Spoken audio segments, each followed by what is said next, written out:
everyone, and welcome to a brand new episode of Capes and Commentaries.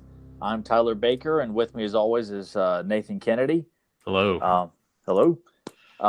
I'd probably like to just go out and say, I'm just going to go ahead and say this, that today's episode will be dedicated to the memory of Stan Lee for obvious reasons.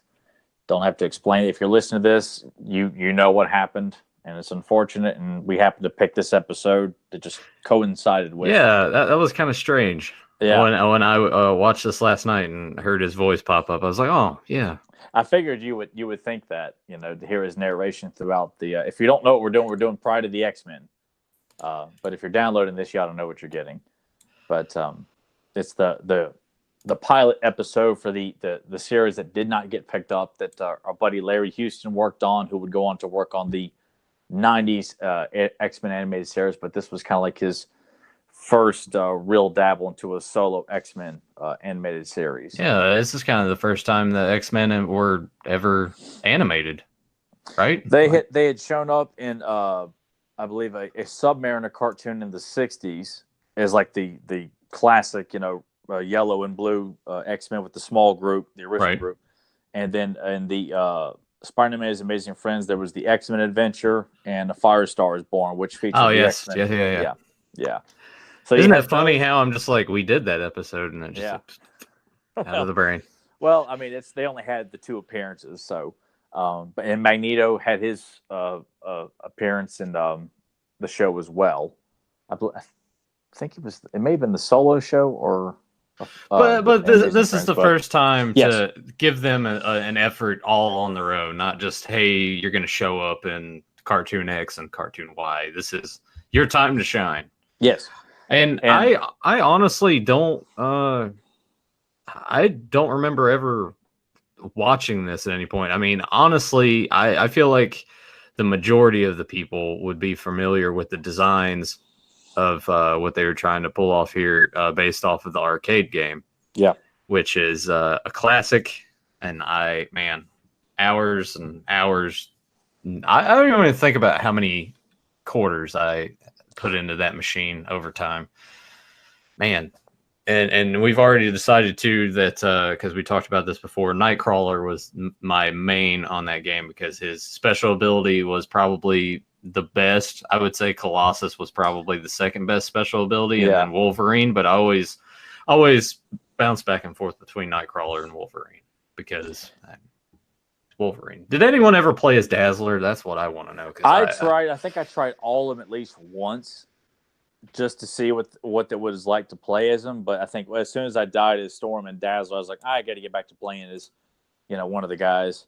Because I enjoyed playing as Cyclops, Wolverine, Colossus, Nightcrawler. I played as Wolverine for a long time first, then branched out to Colossus and Nightcrawler, and then tried Cyclops. And it just kind of... I like to play as all four of them. I just kind of will mix it up because I'll still play it when I go to Myrtle Beach. They have the arcade there still has the X-Men game, the big widescreen version.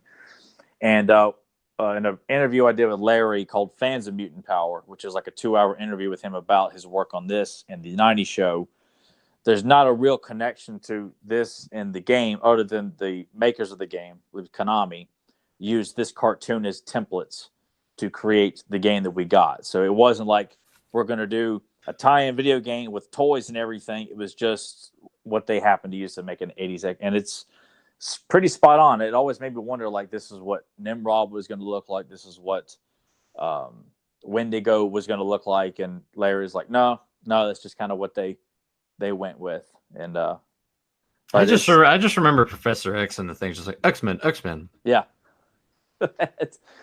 And all the, Pyro talking and Blob saying, nothing can stop the Blob and Wendigo. And, White Queen's maniacal laugh. And it was just, it's still definitely one of the top.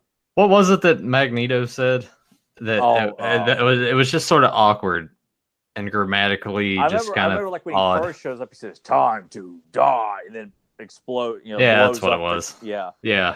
I think it was just the delivery on it. I was just like, all right, it seemed a little off. But, technology at the time, they couldn't really get the voice stuff going on. It serves its purpose, considering, because there's very few speaking roles in that game. But I mean, none of the heroes actually talk. Pyro talks in it, and he still remains one of my favorite evil mutants. But when what's that? I was just gonna say, did you want to give us a Colossus yell real quick? I mean, it's not very good, but something like that. But I remember playing the game first and then seeing the VHS of this, because I remember seeing advertisements for this in '88 of the cartoon, and I thought it was called. My memory was just thinking it was called X-Man, and that Wolverine was the leader. That's all I could remember, and it was, I think, till like 1992 when I was clarified that his name was not X-Man. He was Wolverine. Yeah, but you were 4 at the time. What did you know? Yeah. I didn't know anything. It was just, I knew the bare minimum when it came to superheroes. I knew Spider-Man, Batman, and Superman, and the X-Men, but very, very little about it. And so when I got the VHS at Walmart, I was like, "What is this?" And I was like, "Oh, this is the X-Men cartoon I remember seeing advertisements for as a kid," and I fell in love with it immediately. And it was just broke my heart to learn not too long after that I'd found out that it wasn't a series. It was just the one episode. And I used to wonder for years, like, why was it just the one episode? And just that the company that produced it, Sunbow and Marvel Animation, they weren't. It didn't get picked up, and I know there's some other reasons behind it. You know, Sunbow was no longer in business and things like that too. Right. But it, I guess, if it didn't fail, we may not have gotten the X-Men '90 series that we did get. So it was just kind of like giving the powers that be their shot at making something that was going to be very, very good.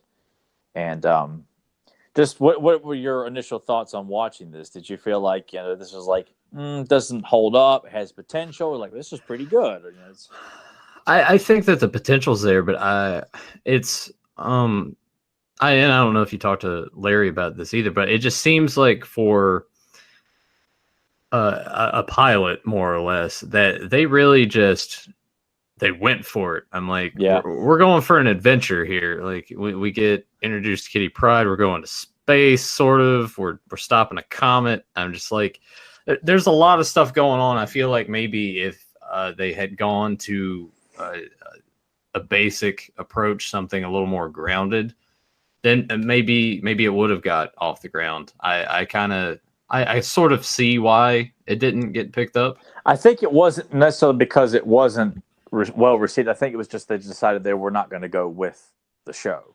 Right. That they were given the green light to do it, and then they decided, well, you know what, we're not going to do this. I think that's how it went. Okay. From what I can recall Larry telling me. Yeah. And I know he's not very. I don't think he looks back on it fondly. But I think I look at the episode as a lot like Diamond River Disappearance, where you're setting up the world and giving us a fast-paced action adventure that kind of tells, you know, because it kind of plays like the very first episode of the X-Men, where Kitty comes in as like the new member, Jubilee comes in as the new member. You're exposing to this new character to the world that the audience is going to see, along with an action show, but you're introducing like who everybody is, their personalities. Just it's a checklist episode. I guess what some people would probably call it.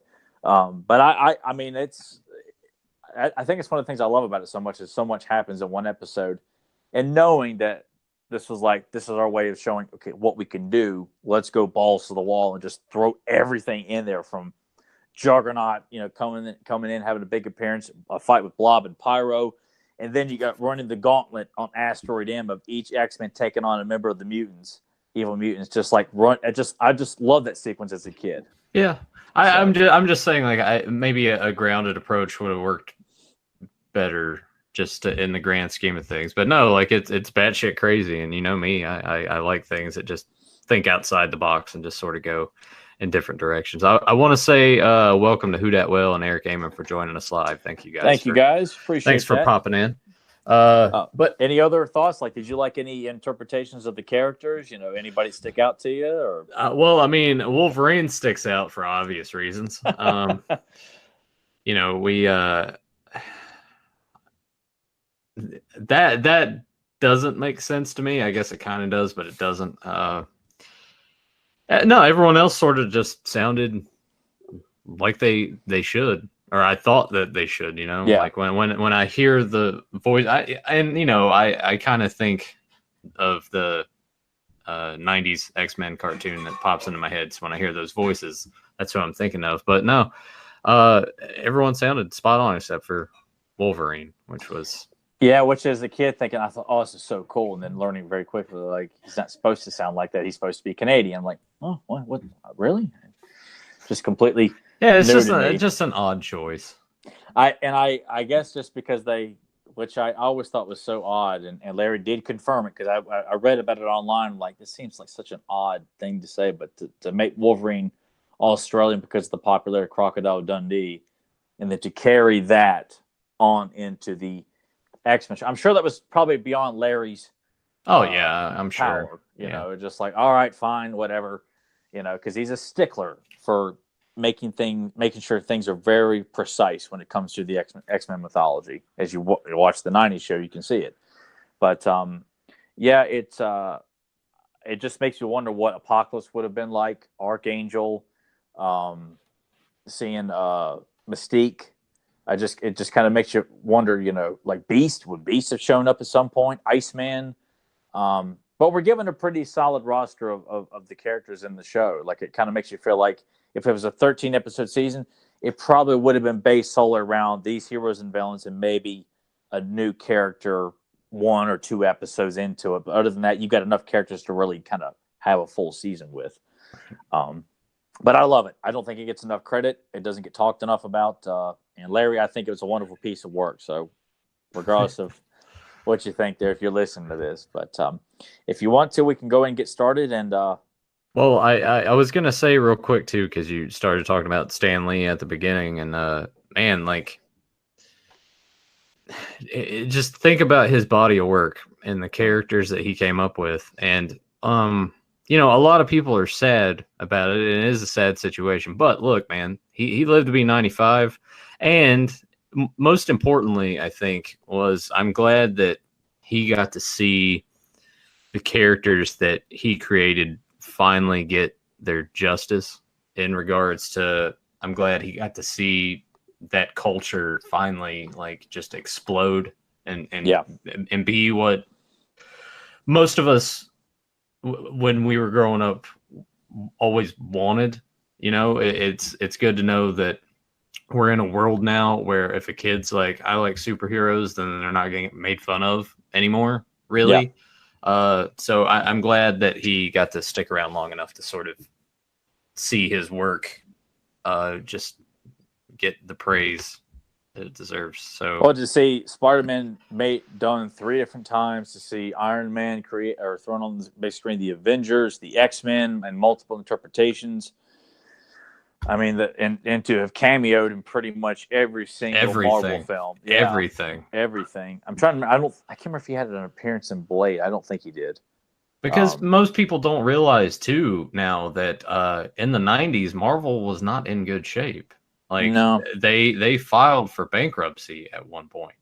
And you know, like, that's when everything started getting sold off to different places, and that's why everything's so fragmented the way it is today. Well, even back in the 80s too, when you had like Canon buying the rights to Spider-Man and Captain America, and Howard the Duck was with Universal, and you know, Iron Man was I think at New Line Cinema at one point with talks of Tom Cruise playing him, and they were Black Panther and Wesley Snipes. They just weren't in good shape during any of that time period, really. That's why they had to make those decisions and do that the way that they had to. It was like, yes, we need to get it out there, but it's also like that they needed to make money. Because people don't realize, like, the comic boom and then, like, just the rapid decline. It's like comic books are everywhere. We got comic shops everywhere. There's comics in grocery stores and comics at 7-Eleven, and then all of a sudden it was gone. And then here's like one comic store in a 50-mile radius or something like that. And it's just, I think people, it's weird. It's almost like people don't remember that anymore. Yeah. And I mean, even though the superhero stuff on the shelves now, but it's kind of, it doesn't have, and it's not it was better back in my day. No. But there was just seemed like everything was a little bit more unique. They were using very, very beautiful artwork back then. You know, now they just kind of throw out generic artwork. The toys were crap, unless it's Marvel Legends. But I mean, to have trading cards of just Spider-Man or Marvel Universe or Marvel Masterpieces or X-Men trading cards, Series 1, 2, 3, and through Skybox and through Flair and Flair cards. And I mean, it was just, Toy Biz pumping out action figures of both Spider-Man and the X-Men. The cartoons were on Fox. You can buy stuff on VHS. I mean, it really was a wonderful time to take in all of that stuff as a youngster. Like I can't speak for people who are a lot older than me who grew up on the stuff much older than, much further back in like the early 80s and the 70s. But I think we came along at a perfect time before everything, got lousy before the crash. And, it was just, I do have like times I wish I'd been older, but I really can't say, given the path I've gone down, I'm glad I got to experience the things the way that I have. Yeah. It's kept me hungry for certain things, but it's also like it allowed me to experience the Turtles, X-Men, Spider-Man, through the movies and the toys and things like that too, trading cards. So I'm glad it happened the way that it did. And it's awesome that Stan got to see so much done of his work. I mean, I know he doesn't get royalties, for a lot of that stuff, because they're all Marvel properties and they're not owned by Stan Lee or anything like that. Obviously, the man has made tons of money. I mean, there's no argument there. Right. But just and the guy's constantly celebrated, and some might even say, Jack Kirby and Steve Ditko don't get enough credit as well. But in my eyes, I lump them all together as like the big creators of the Marvel universe, and then everybody else kind of takes those ideas and thoughts and makes them what they are today. But it was super sad because every time I would see Stan pop up on social media, I would think, did he die? Did he die today? And it was like, no, Stanley did this, or he's being abused by his daughter or something like that, which was never good news to hear anyway. Right. But it was like a punch in the stomach on Tuesday, I think it was, when we were recording this, and it was like, God. I'm kind of curious how that will be going forward. I imagine that they'll still try to find a way to cameo him in there somehow. But he did do his cameo for Avengers, the next Infinity War movie. So I kind of feel like that kind of caps off everything, because I honestly, after that, I wouldn't want them like CGI Stan Lee in there just for the sake of it. I just kind of feel like wouldn't put it past. Oh, I'm sure if they're willing to botch, Princess Leia and all that stuff, and the next Star Wars movie, but I kind of feel like, he cameoed in so many films. Let it be. Let it be. Let him be, and but may he rest in peace, and we'll always treasure his creations. Excelsior, man. Absolutely. All right. Well, let's go ahead and dive right on into this. If you guys want to follow along with us, check the link down below. And you guys that are following us on Podbean and iTunes, feel free to hop over to the Beyond Retro YouTube channel and give us a subscribe.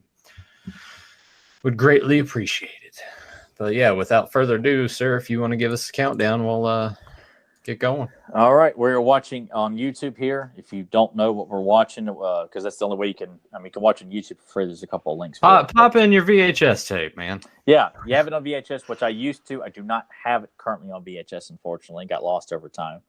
But we're watching that, and it even has the old Spider-Man "Make sure you vote" commercial. Yeah, I was gonna bring that up as soon as you hit play. Yeah. All right. So 3, 2, 1, play. This is just like an odd, like this popped up. I'm like, all right, this is really weird. Which, as a kid, I'm like, it was cool to see a live action Spider-Man, but he's just saying vote, and I'm thinking, what the hell am I voting for? Like, and that's the thing. It's like most of your audience watching this are children. Like, they're not old enough to vote. So, what sense does this make? Yeah, unless it's like a message for the parents who are sitting there with the kids, but I imagine they're not. They're probably putting the tape in. It's like, all right, I'm gonna go do something else now. Yeah, or the kids see this and like, hey, Spider-Man says you should vote, Mom. Also funny right here, it's like protected by copyright. Private use, copying, reproducing, prohibited by law. And here it is on YouTube. Yeah, we're a couple of rebels. What'd you think of the opening sequence that's getting ready to start here? Oh, it's cool. I like the theme song. Yeah, it's badass. and the animation just looks so good. No, yeah, that was one of the highlights of this. Was just like, yeah, this is damn good animation. X-Men, X-Men. Yeah, it was quite adrenaline pumping as a kid to watch this introduction. Yeah, and just seeing all the ass kicking going on. There's actual effort put into the intro and the lyrics and the song, unlike a certain cartoon that I managed to watch over the past couple days. Holy shit! I'll be talking about that soon. Anyway, here's Stan Lee with some narration, which it's always neat. It was cool in a lot of these to just hear him kind of giving you, hey, here's the rundown, here's what's going to happen. Yeah. And you can just hear it in his voice that he was always just so excited to just talk about these characters when they were brought to life like this. Oh, he brings it. If he's asked to speak, he's never dull about any of it. And Magneto looking like a badass here.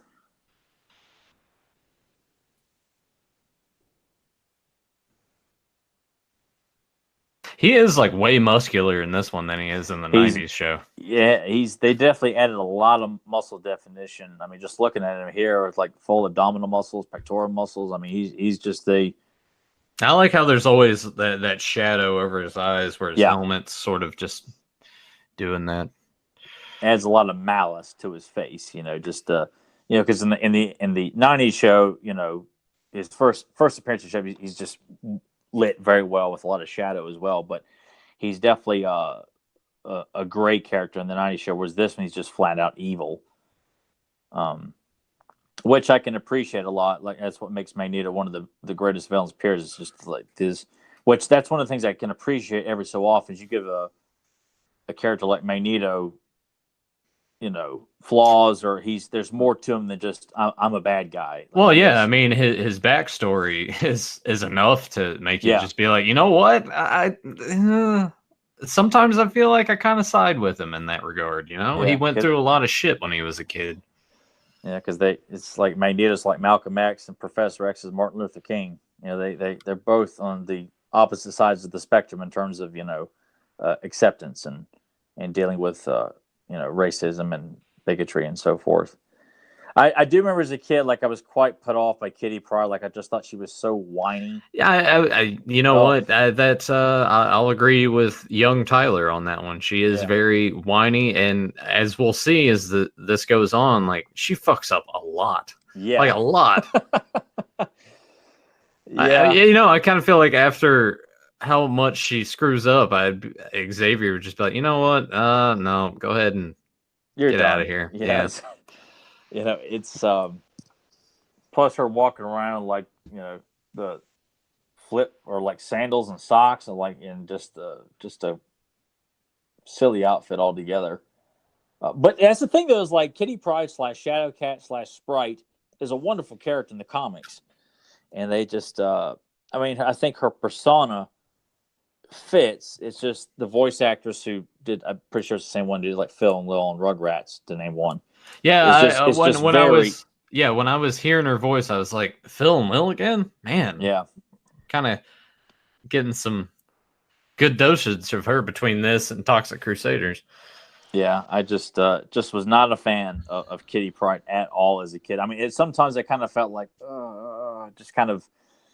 No, I mean it's all right to feel that way. She's kind of cringy. Yeah, but everybody else, though, I mean that's what made it a masterpiece for me. I mean, from Professor X to watching, I mean, just being shown the Danger Room like right off the bat, and just seeing. Yeah, and that's a cool shot right there with all those skeletons laying right there. Just seeing Cyclops in action here, and this is one of my favorite looks of Cyclops. I was gonna ask you this, like, compare this to the '90s series. Which look do you prefer? I think I'm always going to pick the '90s Cyclops, but this would be a really like the top runner-up for first place. I've always thought that was such a cool look. It's good to see Colossus get some time in this, and you know what? I will say this: I'm glad that he's found a place to shine in the Deadpool films. Yeah, I wish they do. I wish they do a little more with him, but I'm glad that he's actually like there. He had one cool thing in X-Men Last Stand, and that was it. Yeah, just doing the fastball special with Wolverine and Yeah. a little bit here and there, but you know, and because I mean, Nightcrawler only got a few appearances in the '90s show, and he's showcased quite a bit in this, and so was Colossus. Colossus had, I think, 2 or 3 appearances in the '90s show also. I'm going to say this is my favorite look of Wolverine. I know we've talked about it before, but I think I do prefer this over the blue and yellow. Gold. Yeah, I think as a kid I was definitely more partial to the blue and yellow, but as I gotten older, it's kind of like a hard toss up. I mean, because I really do like the maroon and gold. I remember having the first the Wolverine figure from Toy Biz that had the maroon and gold with the pop out claws and the mask you put on his face. Yep. Yeah, that was the first X-Men figure I ever bought. And I think that honestly may have been one of the first ones I got as well. It probably was the first for a lot of kids. Because how do you pass up Wolverine? You know, especially with such a great action feature that he had that worked so good. You know, because what turned me off about Nightcrawler is he had the suction cups or suction cup on his knee. Yeah, I'm like, why'd you do that? Yeah, it's like that was a shitty design. Yeah, that was a terrible choice. Yeah, I understand it. Like, yeah, he can walk, but no, it was the same thing with some of those Spider-Man figures too. Yeah. They had the exact same fucking thing, and I was like, no, like I don't want that. That's what kept me from getting those too. Like, I had to have a multi-jointed figure, or you know, Nightcrawler came with his sword. I'm like, oh, I don't want it because that suction cup is going to get in the way of my playtime. And Colossus was cool because he lifted up that big, massive, barbell. Yeah. And Storm's look was completely different. And I had wondered too, because a lot of these toys look a lot like, or a lot of these designs in the cartoon look just like the toy line, but I don't think there was a direct connection with that, because this cartoon was also supposed to showcase, it was supposed to help set up a line of action figures as well, from what Larry was telling me. And that the Toy Biz one, I don't think there was a connection with it, because Storm's look is completely different. But Magneto's is similar, Juggernaut's is similar, and Apocalypse, was in that toy line. So I don't know if maybe we'd got Apocalypse in this or not. But watching Juggernaut and Magneto show up and just destroy the mansion here, this was so cool to me as a kid. This is what you want to see. Like these guys don't always team up in the books, but when I see Juggernaut and Magneto, like, I just always want to assume like that they're all one big group of Pyro and White Queen. And of course, White Queen is not. She's part of the Hellfire Club. And I think she was a member of the Evil Mutants at one point. But there goes Kitty Pryde fucking up again. Yeah. She does it so much, and let Professor X say, "Here, takes the power source of Cerebro." Yeah, and then she fucks that up too. Protect it at all costs. All right. It's just a way of setting up Magneto getting it. Yeah. But it makes Kitty Pryde just look like, oh my god, lady, you just like just a doofus. Yeah. But that imagery of Magneto and Juggernaut, oh, that's so cool. Like the shadowing in Magneto's helmet.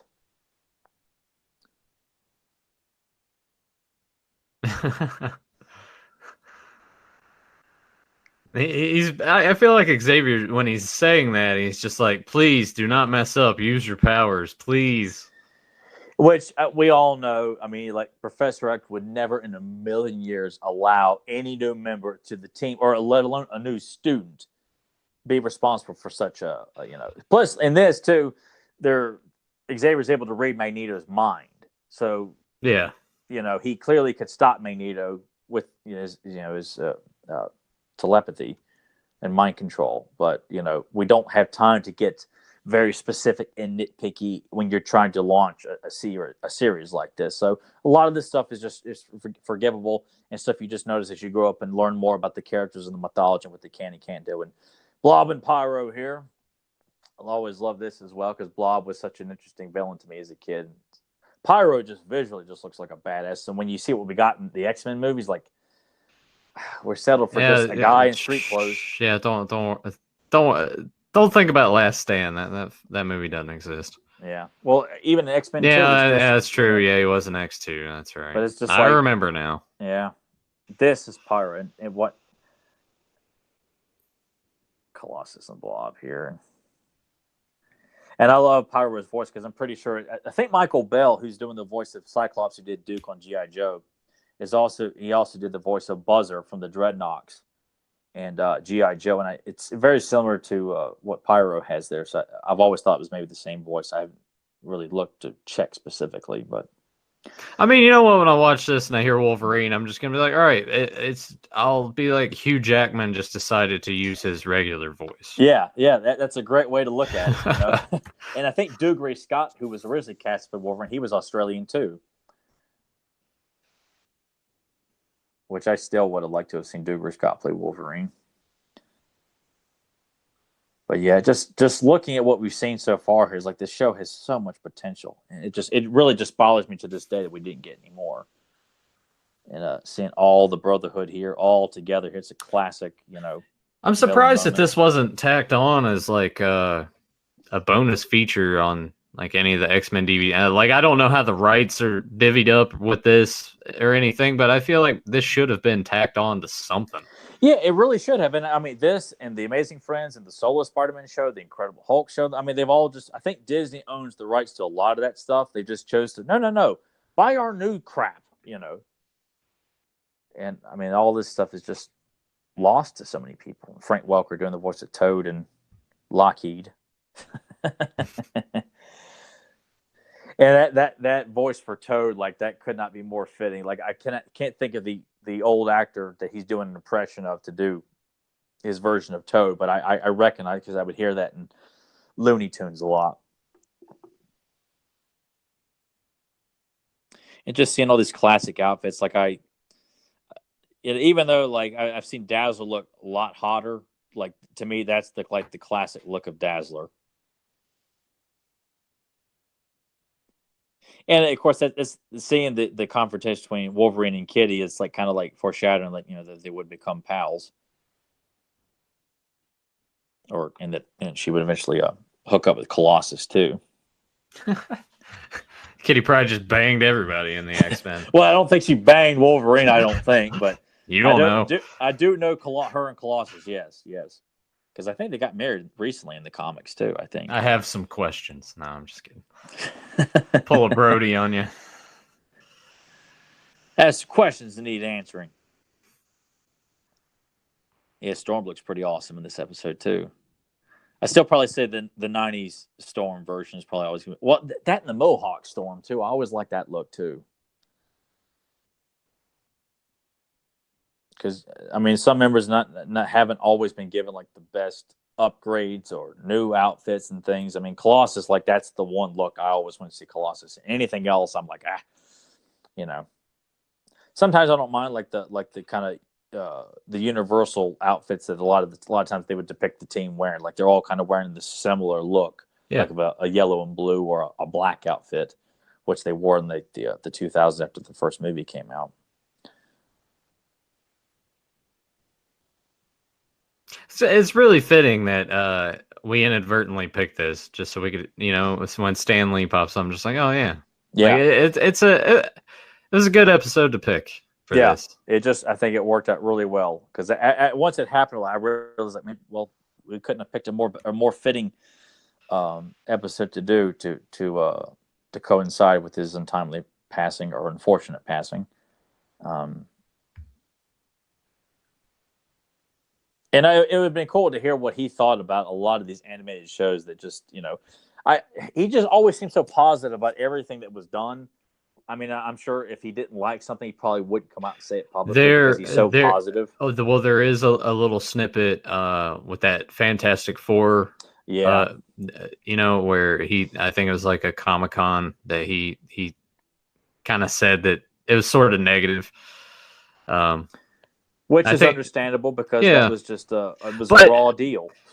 You need to watch that documentary, dude. It's actually really, really, really good. I wanted to watch it, and I didn't hear like it wasn't as in depth as I was hoping it would be from what I had heard. So that's what kind of kept me from like sitting down to check it out. Because when I heard about it, I'm like, I have to see that. No, it's a good watch. Yeah, it might not go as in depth as you want it to, but it does. I mean, it at least has the actors there on it that, you know, were involved with the production that talked about their experiences on it. So I thought it was serviceable. Well, then I will have to sit down and check it out. I mean, I'm not opposed to it, but I want so much when people do retrospects and documentaries on stuff, especially on interesting stories like the Fantastic Four movie that never was released. I think that Freddy and Jason documentaries kind of ruined other documentaries on things for me because they covered so much and had so many and that's people what on. I want. I want rich details because I just feel like people just do the bare minimum when they sit down with people who worked on these movies and cartoons and shows and. All right, man, it's on All right. now. Well, I have a question about what just transpired here. All right. So Cyclops is still wearing a helmet. Mm-hmm. And his I guess it just reflect. But how does that not like hit that and then like sort of come back into his helmet? Like if he's got something on over top of that it's uncanny plastic on the mask. Yeah. That's what we'll go with. Yeah, I've thought about that. It just seemed like a weird, like it would have been, I don't know. Maybe he would have had a better form-fitting helmet that like would have just had his optic visor just jutting out from it. I don't know. Whatever. Yeah. Anyway, we're getting into the action Wolverine here. and Toad go at it here. I think my favorite fight out of all of this is Juggernaut and Colossus. Mine too. Like that Wolverine and Toad was my favorite as a kid, even though it was super short-lived. But this is what you really want to see. Yeah. I mean, just the great angles of setting up the size. Look at him, he's so big. Yeah.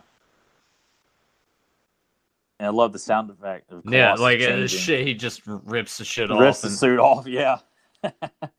And just coming right at each other, facing each other. But it's like that. It's like they're pushing that towards each other, and then they like chuck it, and then they just start fisticuffs. Punching, yeah. It's badass. And then you see this, because these two would eventually hook up in the comics. So I thought this was just fun to see, like, you two are end up, sleeping together at some point there. So like Cyclops, and you went through like Jean Grey and Psylocke and White Queen. I mean, Cyclops he's a ladies' man. Whether you like him or not, he bags the women. I think I hate him more now. I respect it, man, because Psylocke, Jean Grey, and White Queen, man, they're hot.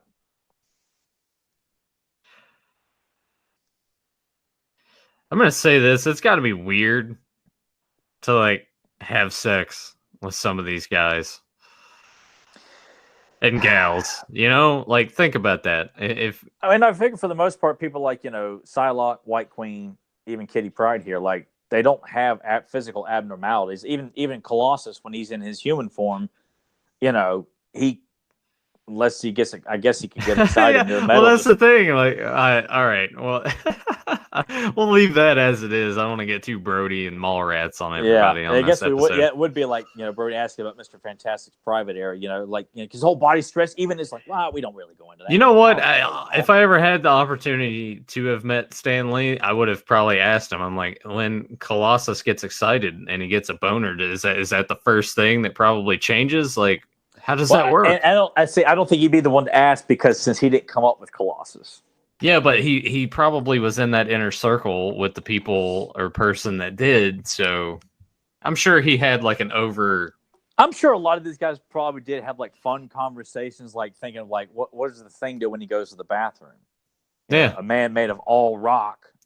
Like like does he actually piss? Is it just like how? It's weird. Like, you don't think about that until you think about it, and then it just sends you down this line of like, well, what about that guy? Yeah. How does he take a shit? Yeah, because we know you think about like Wolverine, Spider-Man, Cyclops, they take dumps like everybody else, but the Blob, Juggernaut, like, what do they do? How do they handle going to the bathroom? Nightcrawler's got it made because he can go wherever he wants and no one's going to find him. He can disappear. He can take a dump on the X-Mansion's roof if he wanted to, and no one ever know. Or he could take a dump out in space. He could. He probably did just now because that had to have been a scary experience. Yeah. I was so mean to him. Yeah, you were. You fucked up and you were a bitch to Nightcrawler. How dare you? Get the belt.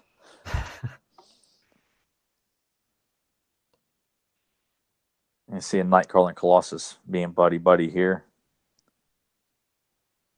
See, what you see that is like I would love to see like an episode of just those two taking on Blob and Pyro or something like that. I mean, it just so much fun to be had with this show. It really just.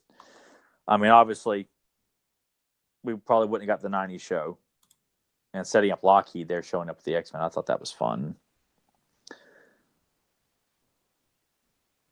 Just all the like seeing all the hair on Wolverine's arms and just all the detail.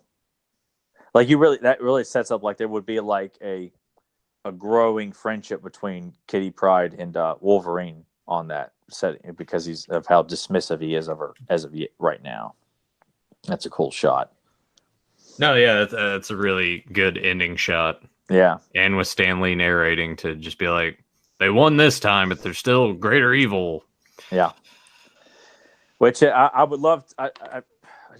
I don't think I asked Larry, but what he would have liked to have done had the show been picked up, because we just kind of focused on this, then we really wanted to get into the X-Men animated series. So I would love to have asked him more, like, would you have done Apocalypse? Would you have brought in, I was trying to think, Mr. Sinister, I think was out around this time. You just kind of, I always loved that. I think that was that right there, the Spider-Man on the Marvel Productions logo. Like I think it was the first time I ever saw Spider-Man. Was that, I think, like at the end of Muppet Babies. New World International, Roger Corman. Yep. Oh man, Larry's name showed up quite a bit there in the end credits. I think it popped up on 3 different occasions. Yeah, should have popped up throughout the entire thing. But there you have it, people. The Pride of the X-Men pilot. So, if you have not watched it ever or haven't watched it in a while, we encourage you to just look it up on YouTube and watch it for free and purchase a VHS on eBay or on Amazon.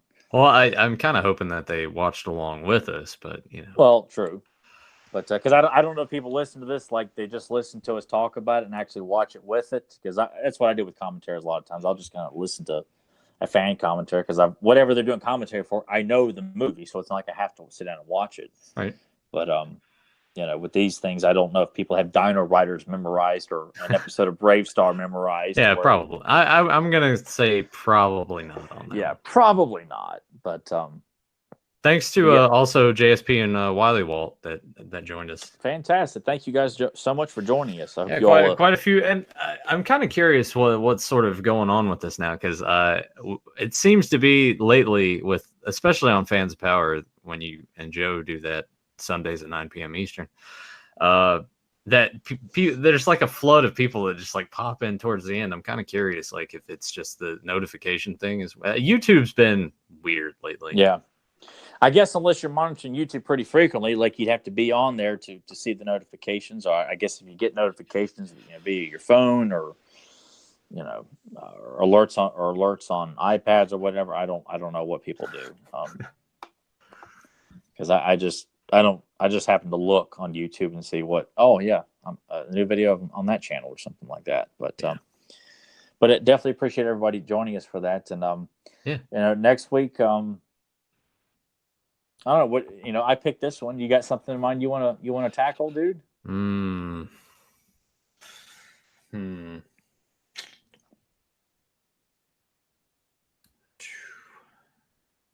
Man,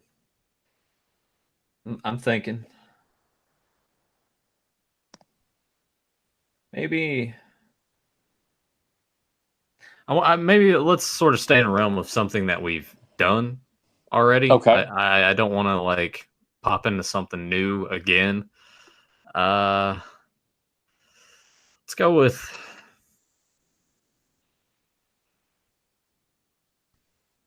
G.I. Joe. G.I. Joe? You got it. Yeah, we'll jump back into that and we'll figure out what episode we want to pick and choose. God, there's so much stuff. Yeah. It's like I think about it, I'm like, I know how much it is, but when I just stop for a second and I think about what we've done so far and how many different shows we've done, and then I think about how many episodes are within that, and I'm just like, we're never going to run out of material, man. No, this is something that could. We're going to be here for years. Yeah, hopefully the listeners will grow the number of listeners will grow, and we'll continue to be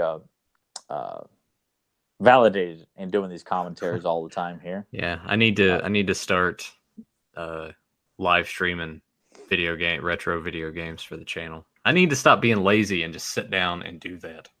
So I have so many ideas of games I want to play, and I hope that when I do that, these guys will start filtering into the chat, and I can just play a game. We can just converse and talk about that game or whatever. I think it'll be good. Joe will be jealous though, because he'll be trying to chime in like, well, that's the thing. I'm gonna beat that game. Well, that's the thing. I'm gonna try to encourage him to. Maybe him and I can get a Discord going if that doesn't just completely break his setup. I know you guys said that Skype pretty much just like brought it to its knees. I think Discord would probably just make it all catch on fire. Yeah, it just would kind of just combust. Oh, hey, Joe. Thanks for popping in. Your ears must have been burning. Yeah. So Joe's like, there was a contest for the X-Men Nintendo game. I won a free oven mitt with Colossus on it for beating the game at my local Roses. Would you like to see? You know what? I think an oven mitt with Colossus on it would be perfectly fine. I would have that hanging. I'd be like, Emily, this is the only oven mitt you can use from here on out. This will be it's got a firm iron grip, just like Colossus does. And it'll be a family heirloom. Like, we have to pass this down generation to generation, but we're not gonna have kids. I was gonna say now, what generation are you gonna pass it down to? I don't know. I guess I'll just have to. It just sounds good to say, to justify keeping her, as if she's gonna be like. I guess if you ever have a kid at some point, I'll just be like, here you go. I almost picture you guys having a kid before I do. Well, hey, you never know. The world works in mysterious ways. I say never, but I was playing with the kids earlier today, and my granddad was like, "You need about 3 of those." Like, 3. It's like, as long as I could just handle the playtime and someone else handles all the the changing of the diapers stuff. Let me do all the fun stuff, because that's all I ever want to show up to do with kids. I started hearing noise over here. I'm like, what the fuck is that? And I think Emily's starting to creep in on you. No, I think she's starting to. We went and bought a new dresser earlier this week, so I think she's moving everything from her old shitty dresser to the new one. Gotcha. Because it kind of startled me, because it sounds like it's coming from just outside the window. Well, she's here. out there moving a dresser. She's not that sick then.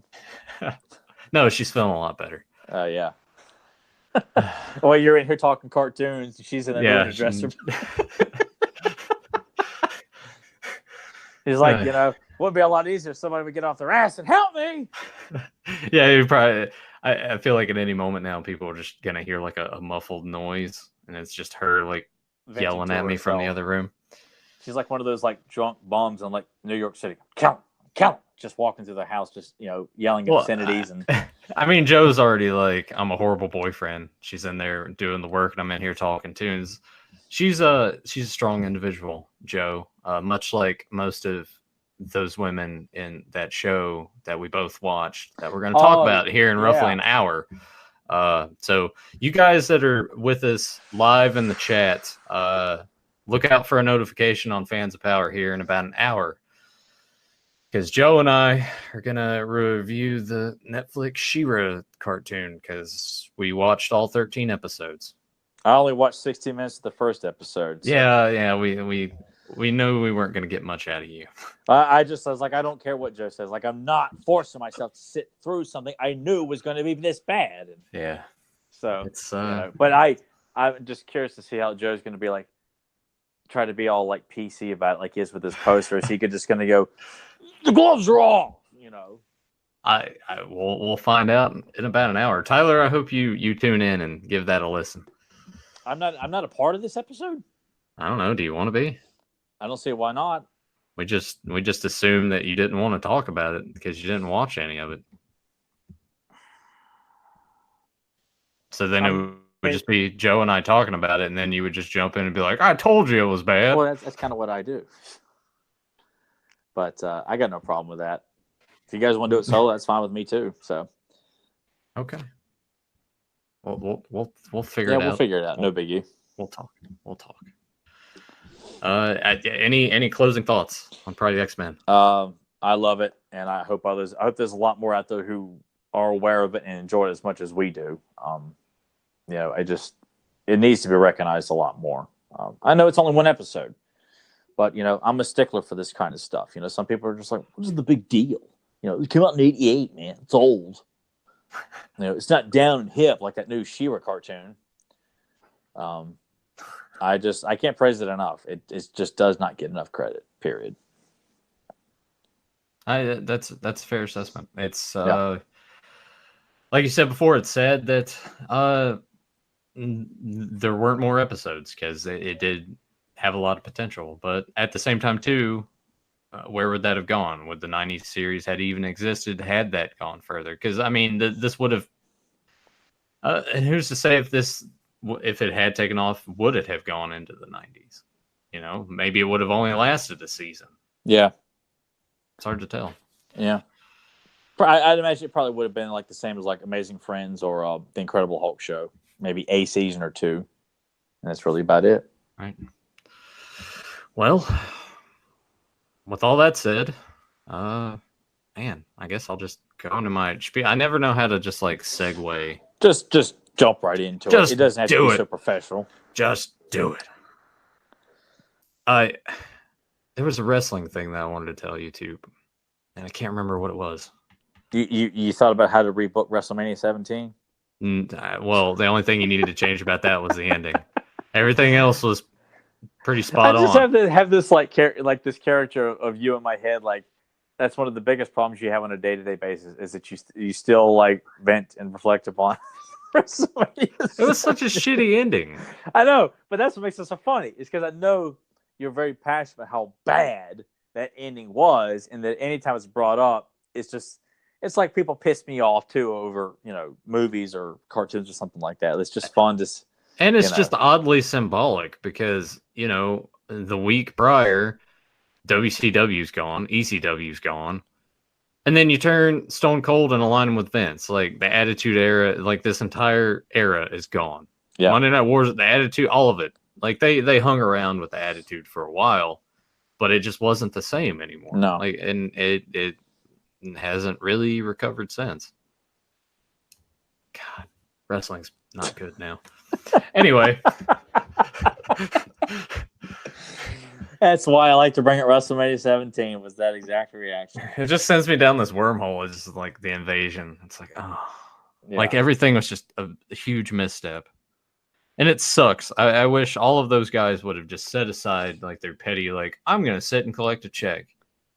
It's like, yeah, but think about how much more money you could make, like NWO, Sting, all those guys showing up. And then it's like the invasion's done in a Survivor, like, and guess who shows up the next night? Ric Flair. I'm like, fucking really? You couldn't just show up 6 months before because you wanted to sit home and collect more of Turner's money? It's like, come on, man. If they really loved the business, they would have seen that them showing up was best for it. And God, I just hate how they were so quick to like, well, we got it, so let's just piss it away real quick and not really think it through and build up to something. It's just, we're going to use the scraps that we got, and if fans don't like it, well, then clearly they just didn't care. Because they're not gonna have egg on their face. Yeah, and it's not good anymore. No, it sucks. Like watch NXT, support your independents, take care of those guys because those guys see it and look at. No, I'm not saying like the Weekend Warrior independents. I'm saying like your Ring of Honors, your PWGs, your New Japans, like, and it's weird saying New Japan's an independent wrestling, but it kind of is. Like, yeah. But support those guys. Don't give your money completely to WWE unless you're subscribing to the network and watching all the old shit and watching the NXT shows, because the NXT shows never disappoint. Those are always top-notch shows every time they do one. There's actually a takeover show tonight, actually, because Survivor Series is tomorrow. And they're still in that trap of, well, we're gonna have one traditional Survivor Series match. It's gonna be on the pre-show. On the pre-show? Yeah. Well, actually, I think they're having two.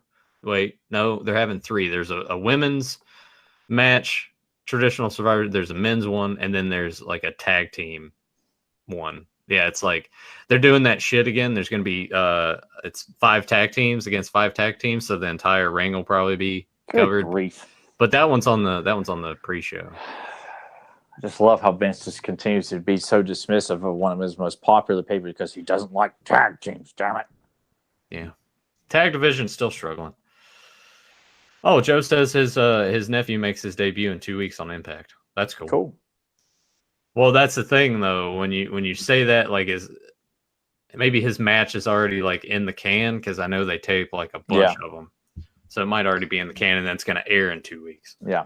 Or he films it in 2 weeks, and then he'll debut on TV 3 months from now. Yeah.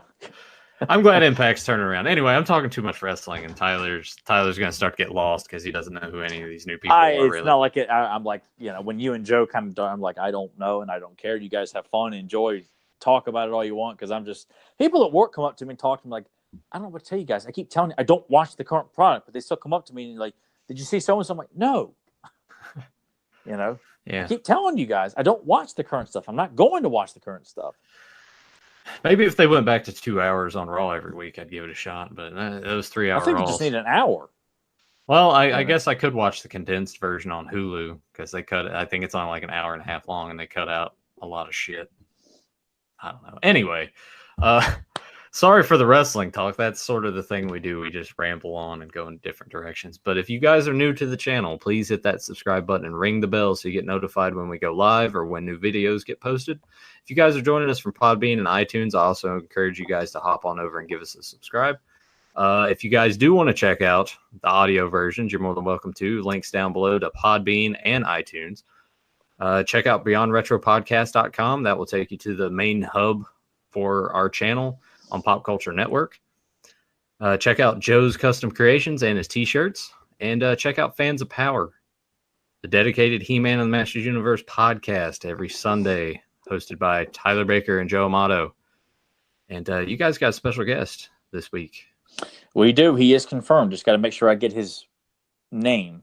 His email, so you can send it to me. Yeah, because even his email, like it's an odd setup, and I'm sure it's just he keeps things very private, which I can understand. Yeah, and I was just so thankful to get him set up to where we were conversing on Hangout. So I was just glad. All right, he can do it. We know how to do this. Now, like, I didn't get his name, so hopefully he'll respond. Yeah, that was me. All right. Well, with that said, thanks to you guys again for joining us live in the chat. It's always good to get that little bit of turnout, because I know that this show so far, like it's kind of odd times. Really, it's like Saturday at 1 o'clock. Yeah, people are out doing shit. So thank you guys for taking the time out to pop in, join us live, and guess we will see you guys next week with G.I. Joe for some G.I. Joe. Yo, Joe. I know Joe hates that. So yeah. Take care, guys.